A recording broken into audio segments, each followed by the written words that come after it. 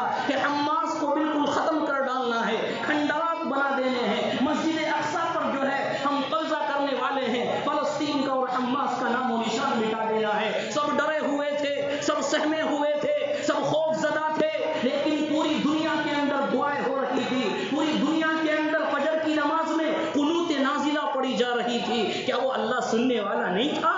کیا وہ اللہ سننے والا نہیں تھا؟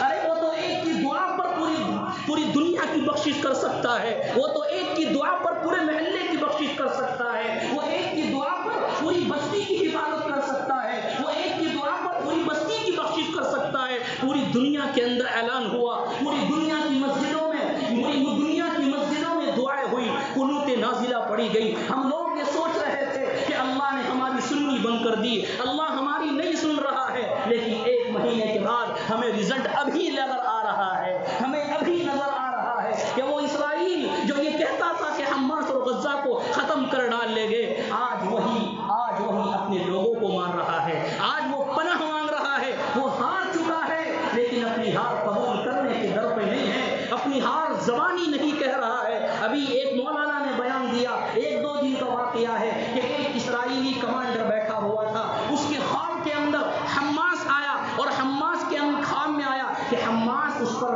گولیاں برسا رہا ہے، حماس کے لوگ اس کو مار رہے ہیں۔ وہ خواب سے بیدار ہوا، ایک دم سے نیند کے اندر اٹھا اور گولی اٹھائی، اس نے اپنے ہی لوگوں کو مار دیا۔ یہ آج ان کے حالات ہو رہے ہیں جو یہ کہتے تھے کہ حماس کا تہس نہس کر دیں گے، اللہ نے ان کو ان کے ہاتھوں سے مروا دیا۔ یہ کیا ہے کہ 1 مہینے پہلے کیا حالات ہے کہ 1 مہینے پہلے اسرائیل 1 مہینے پہلے وہ نڈر ہو رہے تھے، وہ تکبر والے ہو رہے تھے، آج وہ رو رہے ہیں، شرمندگی کی وجہ سے آج وہ کچھ بول نہیں رہے۔ یہ دعا ہی کا اثر ہے، اللہ کسی کی دعا کو رائے گاہ نہیں کرتا۔ یہ تو ہمارا لاہیہ عمل اور افسوس ہے کہ جمعے کی نماز کے لیے ہم آتے ہیں، ہمارے پاس خدا کو وقت دینے کے لیے نہیں ہے۔ ہفتے میں 1 دن جمعے کی نماز، ہفتے میں 1 دن جمعے کا تقاضا ہے، لیکن ہمارے پاس ہفتے میں 1 دن 1 گھنٹہ دینے کے لیے خدا کے پاس نہیں ہے، اور پھر ہم کہتے ہیں ہمارے اوپر پریشانیاں ہیں، پھر ہم کہتے ہیں ہمارے اوپر تکلیفیں ہیں۔ ابھی نیا سال شروع ہونے والا ہے، کتنے لوگوں کے پاس وقت آ جائے گا گھومنے کا، کتنے لوگوں کے پاس وقت آ جائے گا شراب پینے کا، کتنے لوگوں کے پاس وقت آ جائے گا نعوذ باللہ زنا کرنے کا، نیا سال کا جشن منانے کا وقت آ جائے گا، لیکن مسجدوں میں خدا رسول کی بات کا وقت نہیں ہے۔ نئے سال کے اندر شراب پینے کا وقت ہم لوگوں کے پاس آ جائے گا، لیکن مسجدوں کے اندر خدا رسول کی بات سننے کا ہمارے پاس وقت نہیں ہے۔ نئے سال کے اندر جشن منانے کا، پیسے بانٹنے کا، فضول خرچی کرنے کا وقت آ جائے گا، گھومنے کا وقت آ جائے گا، لیکن جمعے میں آنے والا 1 دن، اس میں اللہ کے سامنے 1 گھنٹہ ہمارے دینے کا وقت نہیں ہے۔ اس سے بڑا قیامت کی نشانی اور کیا ہوگی؟ اس سے بڑی نشانی اور کہ وہ دعا اللہ فرما رہا ہے، دعا کرو مجھے پکارو، جمعے کی نماز اذان ہو جائے تو چلے جاؤ، آج خطبہ شروع ہو جاتا ہے، لوگ آتے رہتے ہیں، سب جگہ کا یہی ماحول ہے۔ یہ خاص یہاں کی بات نہیں، پوری دنیا کا یہی مسئلہ ہے۔ حالانکہ آپ نے حدیث میں فرمایا، آپ نے حدیث بھی سنی ہوگی کہ جب امام خطبے کے لیے کھڑا ہو جاتا ہے تو فرشتے جو گیٹ پر کھڑے رہتے ہیں وہ اپنا رجسٹر اور دفتر بند کر دیتے ہیں۔ اب معلوم یہ ہوا کہ امام کے خطبے پر اور سیڑھیوں پر چلنے کے بعد، چڑھ جانے کے بعد جو آدمی جمعے کی نماز کے لیے آ رہا ہے، جمعے کے پڑھنے والوں میں اس کا نام ہی نہیں۔ ہفتے میں ایک دن اللہ مانگ رہا ہے، روزانہ 5 وقت ہے لیکن ہفتے میں بھی بڑا دن ہے، سید الایام ہے، وقت مانگ رہا ہے۔ نندو کچھ سن لو، کچھ کر لو، اللہ کے سامنے گڑ گڑا لو، بڑا دن ہے، فضیلت والا دن ہے۔ ایک گھڑی اس میں ایسی بھی آتی ہے جس میں اللہ دعا کو قبول کرتا ہے، لیکن ہمارے پاس وقت ہی نہیں ہے۔ اللہ کو ضرورت نہیں ہے، ضرورت ہمیں ہے۔ ہم یہ چاہیں کہ اللہ کو ضرورت، اللہ کو ضرورت نہیں ہے، ضرورت ہمیں ہے۔ ہم گنہگار ہونے کے باوجود اللہ سے مانگنے کا وقت نہیں، گناہوں کی دلدل میں پھنسنے کے باوجود ہمارے پاس وقت نہیں۔ کون سا تقاضا ہمیں 5 منٹ کے اندر کہ اگر ہم سلام کے بعد دعا کر لیں؟ ارے اجتماع دعا نہ کرو، تنہائی میں دعا کر لو، اکیلے میں دعا کر لو۔ اجتماع کا اختلاف ہے، اکیلے میں دعا کر لو، دعا ہی تو کرنی ہے، دعا کر لو۔ احادیث میں فرمایا فرض نماز کے بعد دعائیں قبول ہوتی ہے۔ اجتماع کے ساتھ، امام کے ساتھ دعا نہیں کرتے، اکیلے میں کر لو، لیکن دعا تو کرو۔ راتوں کو اٹھو، دنوں کو اٹھو، دعا تو کرو۔ آج ہمارے پاس وقت نہیں ہے، وقت دینے کے لیے نہیں ہے۔ اللہ فرما رہا ہے ادعونی استجب لکم، میرے بندو مجھے پکارو، تمہاری دعاؤں کو قبول کروں گا۔ تو ضرورت ہے ہمیں اس دور میں، ہم گناہ کے دلدل میں پھنسے ہوئے ہیں، ہم گناہوں کے اندر، دنیا کے اندر ملوث ہے۔ ہمیں ضرورت ہے ہم راتوں کو اٹھ کر اللہ کے سامنے گڑ گڑائیں، راتوں تہجد میں اٹھ کر اللہ کے سامنے روئے، اس کے سامنے اپنے گناہوں کی تلافی کرے، مسجدوں میں دعائیں کرے، اپنے گھروں میں دعائیں کرے، سفر میں جا رہے ہیں وہاں دعائیں کرے۔ دعا کے لیے کوئی خاص وقت نہیں ہے، دعا کے لیے کوئی خاص جگہ نہیں ہے، جہاں چاہے اللہ وہاں سے سن لیتا ہے۔ اس لیے ضرورت ہے ہم اللہ کے سامنے گڑ گڑائیں، اللہ کے سامنے روئے۔ انشاءاللہ اللہ ہماری دعا کو سننے والا بھی ہے اور قبول کرنے والا بھی ہے۔ اللہ ہم سب کو عمل کرنے کی توفیق عطا فرمائے۔